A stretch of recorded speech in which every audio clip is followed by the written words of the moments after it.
And here's where it also gets a little, I suppose, interesting, weird. I think it's pretty cool. Sumeria is, or was, an ancient fertility mushroom cult. I know fertility cults are classically matriarchy, and I believe this was too, but as it was explained in The Sacred Mushroom and the Cross, or as John Allegro explained, the god of Sumeria was actually thought to be the phallus instead of the female. And what, as he explained it, what they believed was they saw two things that made life. Semen, when put into a woman, makes a baby. Rain, when it falls out of the sky, makes the plants grow. So they envisioned God as the giant phallus or penis in the sky that would rain down semen and fertilize the earth and make the plants grow. Nothing too outrageous, a little weird, I suppose, but we're talking 2,000-3,000 years ago. What do you want? So at that point, you could imagine in Sumerian, any word for God or deity or angel or savior or anything supernatural would more than likely either mean, somewhere along the line, penis or semen, because that is their god.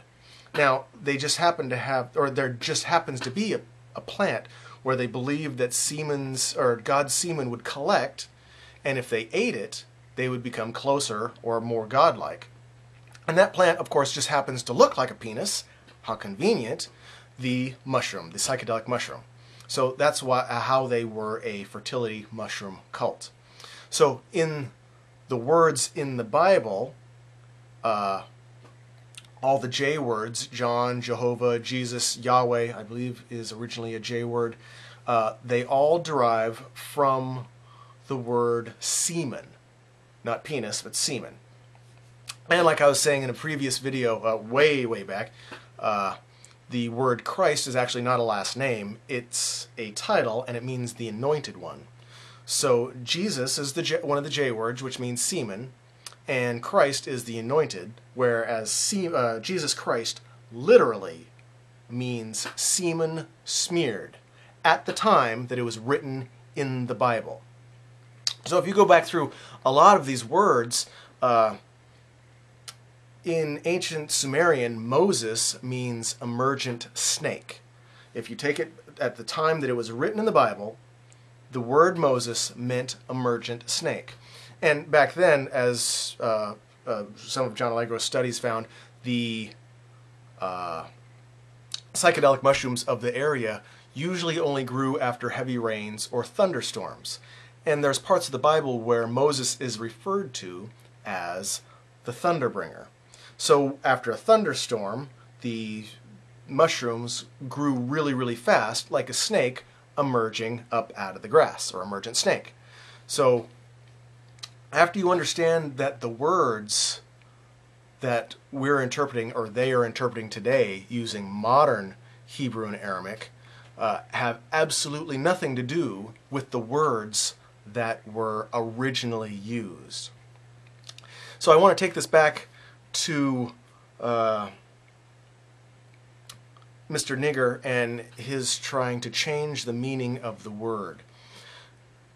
For the last 1,500 some odd years, we have been oppressed and have killed millions of people in the name of the giant penis in the sky.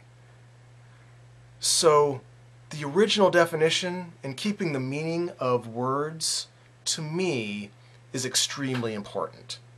You start changing the meaning of words willy-nilly or because you don't like them, and I don't like the word either, which is why I don't use it, except as in a description and because your fucking name is Mr. Nigger. So I'm forced to use it because of you.